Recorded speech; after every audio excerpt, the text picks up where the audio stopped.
Salut à tous et bienvenue dans ce nouvel update lecture.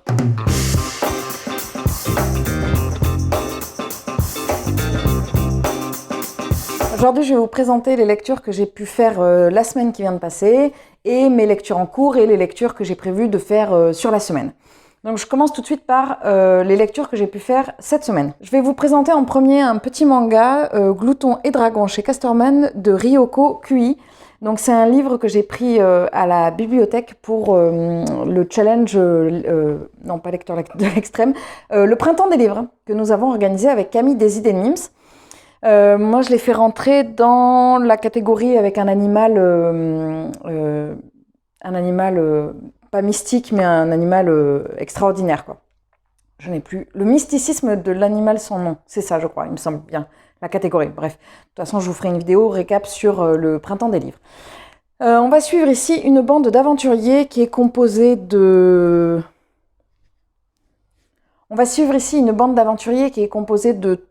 d'un chevalier, une sorte de chevalier, une elfe et un personnage qui va venir... comme pas un voleur, mais un personnage qui va déjouer tous les pièges, qui va déverrouiller les serrures et des choses comme ça. On va les suivre dans leur quête pour sauver la sœur du chevalier qui est prisonnière dans le donjon. Alors j'avais commencé cette lecture il y a un moment, j'avais lu 2-3 pages et je m'étais arrêtée parce que j'avais eu le sentiment d'être perdue dans cette lecture. Donc on va suivre cette bande à travers leurs aventures et en fait, j'ai été interrompue du coup, je sais plus où j'en suis. En fait, moi j'ai eu un problème, j'avais commencé à lire et puis, alors déjà c'est un manga qui a pas mal de textes et puis j'étais un peu perdue parce que j'avais le sentiment d'avoir loupé un truc en fait. J'ai bien vérifié, c'est un tome 1.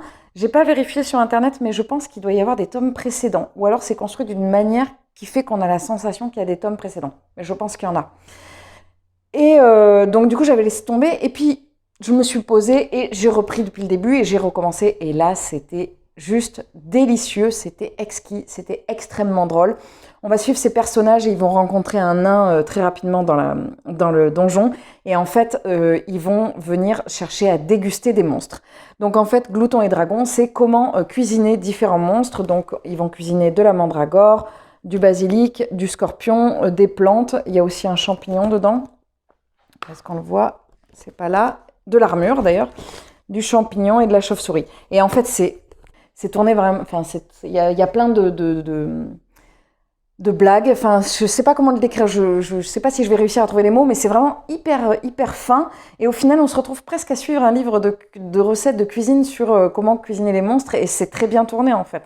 On n'a pas le sentiment de qu'est-ce qu'ils font quoi en fait, limite moi ça m'a donné l'eau à la bouche, je l'ai lu juste avant de manger, ça m'a donné faim en fait. Et voilà, c'était vraiment très drôle et je lirai la suite avec grand plaisir. J'ai mis du temps à le sortir, alors qu'en fait, c'est un manga. Il y en a un autre, Fruit Basket, que j'arrive toujours pas à lire. Je sais pas si d'ailleurs je vais pas le laisser. Je vous les prends pas dans l'ordre parce que dans l'ordre dans lequel je les ai lus, parce que je n'ai lu que, entre guillemets, 2 lectures. Je vais vous expliquer après pourquoi. Et je vous présente un roman et comme le second est un coup de cœur, je voudrais d'abord commencer par celui-ci. Donc j'ai lu cette semaine La traversée des temps d'Éric Emmanuel Schmitt, le premier tome, Paradis perdu. Donc là, on va suivre un jeune homme qui s'appelle Noam, qui est dans un village au néolithique. Et en fait, on va le suivre avec son père Panoam. Et il y a vraiment un rythme très lent. On est vraiment sur du néolithique, avec comment le village va se mettre en place, comment ils vont la communauté vit en fait. Et Panoam le chef du village, le père de Noam, et il est assez particulier. On va suivre surtout Noam en fait et son cheminement dans son rapport à son père, dans son rapport aux femmes. Il est marié avec une jeune femme. Ils sont au néolithique, ils sont mariés très très jeunes.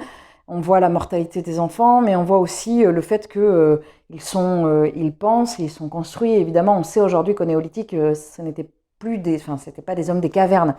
Ça vient vraiment faire sens avec ce que j'avais pu voir dans mon village, dans mon voyage en Dordogne, sur le fait qu'aujourd'hui, on n'a plus cette représentation de l'homme comme très primitif, en fait. L'homme d'il y a 8000 ans, enfin, il y a 10 000 ans pour le coup, était très similaire à nous. Il y a juste que les moyens étaient différents. Donc là, ils vont vraiment construire progressivement. Et en fait, le livre commence, il y a un chapitre sur Noam à l'heure actuelle. Donc on se doute qu'en fait, c'est le nom de la saga, la traversée des temps. On va suivre Noam qui va être à travers les âges. Donc on le sait de suite qu'il va y avoir plusieurs tomes. Ils sont annoncés, il y en a 8. Le prochain, c'est La porte du ciel sur Babel et la civilisation mésopotamienne. Après, je ne vais pas vous lire tous, mais en gros, il y en a 8 qui vont traverser les âges importants, on va dire, de la vie, et donc à travers le personnage de Noam. Moi, j'ai beaucoup aimé cette lecture, qui était donc une lecture que je faisais en lecture commune. Il y avait pas mal de pages à lire par jour, mais c'était très, très agréable. C'est une lecture assez lente. Alors, il se passe pas énormément de choses, et surtout, ça amène à beaucoup de réflexions philosophiques, de réflexions, dans le rapport à la nature. Il y a une partie très écologique qui arrive plutôt sur la fin. Donc ça vient vraiment nous questionner. En fait, c'est une lecture qui questionne et qui permet. On ne le lit pas en fait comme c'est pas un page-turner quoi. On le lit pas comme un polar ou quelque chose de très intense en fait. C'est plus, moi, il y a eu des moments où il y avait vraiment des phrases que je trouvais extrêmement belles, que j'ai pu mettre. J'en ai mis une citation sur Babelio, mais j'ai regretté de ne pas avoir des petits post-it ou des choses comme ça. Parce que c'était vraiment très beau et ça me faisait réfléchir sur, par exemple, la consommation, sur le rapport à la nature, vraiment. Il y avait de très belles choses qui étaient décrites dans ce bouquin. Après, c'est une écriture qui n'est pas simple, entre guillemets, dans le sens où Eric Emmanuel Schmitt, il a quand même une plume, même si je n'ai pas lu d'autres livres de l'auteur, je pense que ça doit être un peu sa marque de fabrique. Ah pardon, je n'ai pas dit la maison d'édition, il est chez Albert Michel. Et l'autre, oui, si je l'avais dit. Donc, on est quand même sur une écriture assez soutenue, même si ça reste accessible. Il faut quand même le prendre en compte. On n'est pas sur quelque chose qui se lit... Enfin, on peut le lire vite. Et j'ai regretté un petit peu d'avoir lu la fin plutôt rapidement parce que, en fait, je pense qu'il faut plutôt prendre le temps de le déguster pour vraiment venir réfléchir à des phrases ou à des paragraphes, en fait. Donc c'était vraiment super intéressant. J'ai le deuxième tome dans ma palle, mais je ne le lirai pas tout de suite et surtout je le lirai vraiment sur une période plus longue, peut-être sur 2 semaines. Bon, là, le problème, clairement, c'est qu'en fait, cette semaine, j'avais prévu 4 lectures communes et que j'ai pas pu mener les 4. Enfin, si, pas tout à fait. Je suis un peu à la bourre sur les 2 dernières qui sont en cours que je vous présenterai après, mais j'ai fini les 2 que je devais terminer cette semaine. Mais voilà, c'était vraiment très agréable et cet auteur a une plume incroyable. J'ai pas mal de livres dans ma palle qu'il a pu écrire, mais je sais que celui-ci, il a vraiment pris énormément de temps. Il y a beaucoup à l'écrire, pardon. Il y a beaucoup de notes de bas de page. Et en fait, ça n'est pas... Enfin, beaucoup. Ouais, s'il y en a quelques-unes quand même, mais ça n'est pas étouffant parce qu'en fait, c'est présenté comme si c'était à Noam que ça arrivait. Donc en fait, c'est Noam qui va nous parler, qui va faire des retours Enfin, qui va pas faire des retours, qui va faire des bons dans le futur pour faire un clin d'œil. Par exemple, tiens, ça me fait penser quand c'est arrivé, il donne pas de date, mais enfin, il donne des dates, mais il dit pas tant d'années plus tard. Il dit en 456, en 1940, ou j'en sais rien, que sais-je.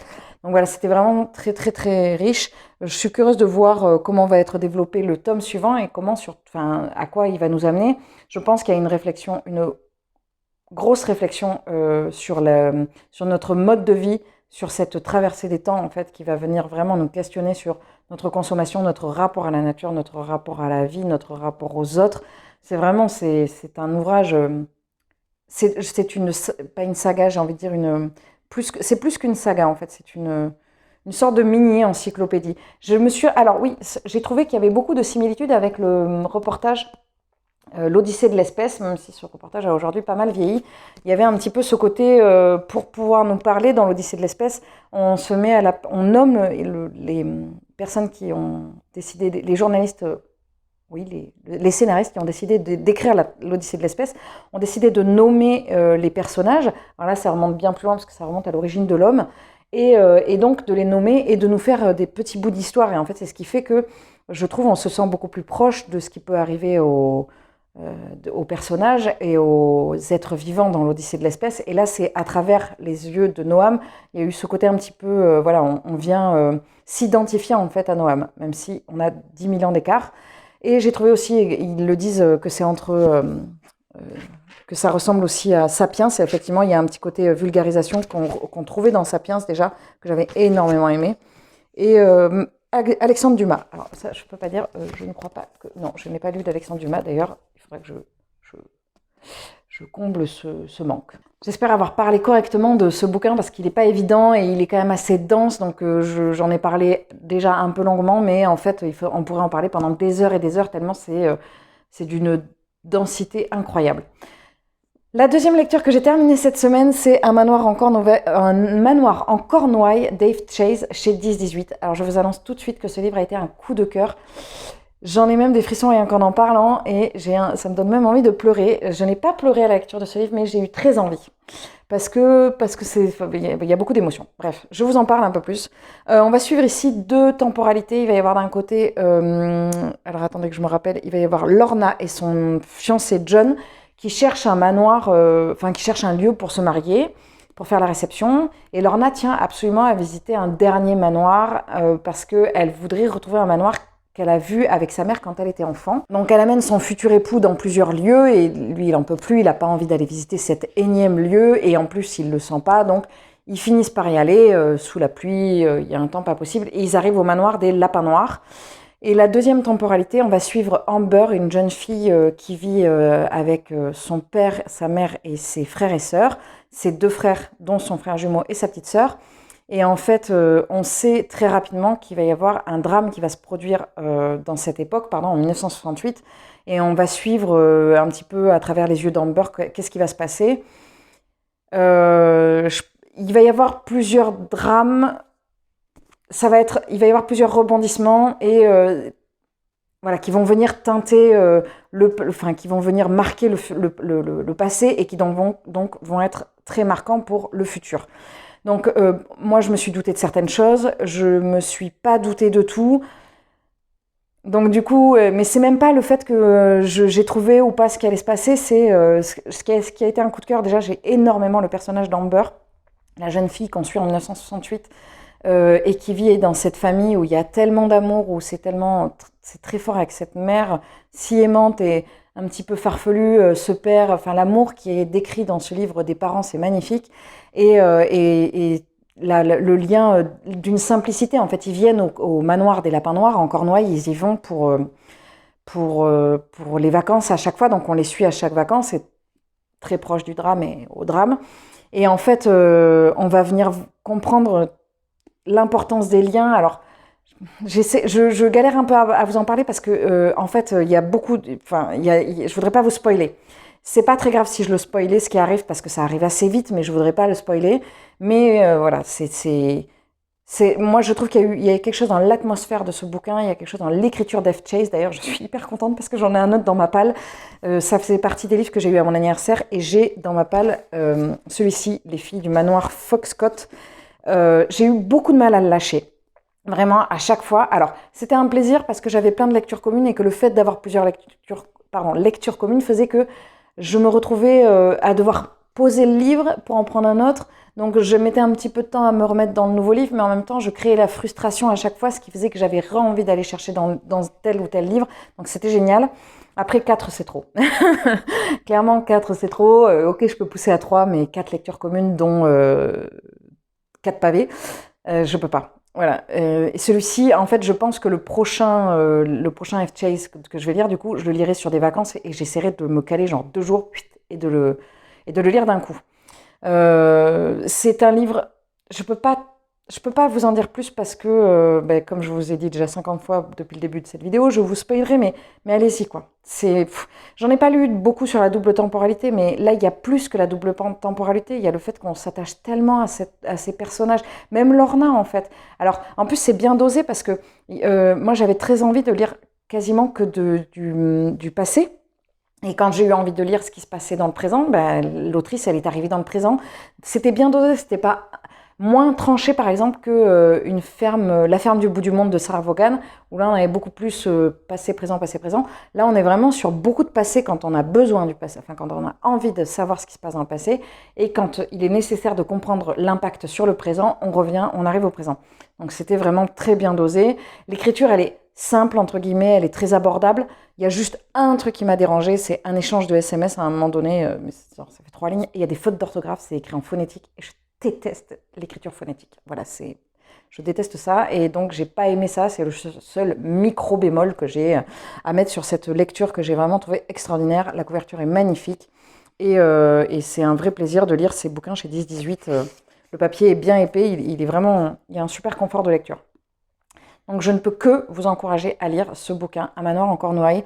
Si jamais vous le lisez, n'hésitez pas à me le dire en commentaire si vous l'avez lu, dites-moi si vous avez aimé, pas aimé. Faites bien attention à ne pas spoiler, évidemment, à chaque fois, mettez bien, si vous voulez parler du bouquin, mettez spoil avant, comme ça évitera aux uns et aux autres de se faire spoiler. C'en est tout pour mes lectures lues cette semaine. Comme je vous disais, je n'ai pas lu énormément parce qu'en même temps, je lisais Les 7 morts de l'Evelyn Hardcastle de Stuart Turton. Donc là, j'en suis à la page 161. On le lit en lecture commune. On est 4 sur la lecture commune et on lit 2 chapitres par jour. Alors là, j'aime beaucoup. Je crois que je suis un peu à la bourre. Il faut que je rattrape. Il va me manquer. Mais ça se lit très très vite. Ça se lit très très bien. Je prends des notes sur les conseils de Camille des Hidden Mims. Et je pense que c'est assez judicieux, même si j'en prends pas beaucoup. Il vaut mieux que le peu que je note, il valait mieux le noter. Donc je suis toujours sur celle-ci et je suis toujours sur La Muse des cauchemars, le tome 2. Donc le tome 2 du Faiseur de rêves de Lenny Taylor. Et là par contre, je pense que c'est celui, là je suis très très très en retard sur la lecture commune. Et je pense que c'est celui-ci que je vais mettre en priorité. Parce que là, j'ai plus rien, entre guillemets. Si je vais vous présenter ce que je vais lire cette semaine, mais je vais le lire assez rapidement. Même si j'ai pas une grosse semaine, c'est une semaine assez chargée, mais c'est pas grave, j'arriverai à me dépatouiller. Cette semaine, j'ai prévu de lire. Alors en lecture commune, je vais commencer le Sophie Talmen, Nos jours heureux, donc chez Albin Michel. C'est une autrice que je n'ai jamais lue, donc je suis curieuse de la découvrir. Donc je vais la découvrir avec son dernier roman. J'ai prévu également de lire cette semaine L'estrange malaventure de Mirella de Florvesco chez Medium, à l'école des loisirs. Ce sont, a priori, j'ai pris quasiment que des petits livres, petits entre guillemets, hein, parce que du coup, je voudrais lire cela. Bref, j'ai pris également Les Sœurs de Montmort de Jérôme Loubry chez Calman Lévy. Ça, c'est un livre que j'ai pris à la Bibli et que j'ai pris la semaine dernière, que je pensais avoir eu le temps de caser, mais pas du tout. Et L'architecte de la vengeance de Toshi Oneyobushi. Alors, qui est un homme, et pourtant j'ai vu quelqu'un qui disait que c'était une femme, mais il y a bien marqué il, et c'est bien, bon, bref. Chez Albin Michel, Imaginaire. Donc j'ai plutôt une bonne semaine de lecture prévue devant moi. Ah oui, je voulais également voir, enfin je voulais voir avec vous, non, vous n'allez pas répondre, mais je voulais vous dire également que la semaine prochaine, l'update lecture arrivera certainement le mercredi, mais dans l'après-midi, puisque ce sont les vacances pour mon secteur la semaine prochaine, et que du coup je ne vais pas pouvoir, enregistrer le matin. Voilà, je ne serai pas disponible. Donc du coup, l'update arrivera, mais il arrivera dans l'après-midi. J'essaierai de le mettre pour midi ou pour 18h. Enfin, vous verrez quand il arrivera, mais il arrivera, c'est sûr. La semaine d'après, de toute façon, j'en parlerai en vlog, mais je vais essayer de me challenger pour vous présenter un peu plus de lecture. Et puis surtout parce que j'ai envie de dégommer de la palle. Voilà. Bah écoutez, je vais vous laisser là pour cette update. Je souhaite évidemment la bienvenue à tous les nouveaux qui sont arrivés sur cette chaîne. Je vous remercie encore infiniment pour vos commentaires et pour tous les échanges qu'on peut avoir comme d'habitude. Je vous remercie pour vos conseils lecture. Vous m'avez conseillé plein de Kate Morton suite au fait du manoir en Cornouailles. Et oui, j'irai vers cette autrice. Je suis toujours en plein no buy. Ça se passe toujours très bien. Mais j'ai noté, n'hésitez pas, surtout à chaque fois que vous avez des idées, marquez-les moi et je les suis avec grand plaisir. C'est vraiment super gentil à vous de me conseiller des choses. Je vais vous laisser là pour cette vidéo. Je vous souhaite une très bonne journée, une très bonne semaine, un très bon mois, une très bonne année. Et je vous dis à très vite dans une prochaine vidéo. Salut!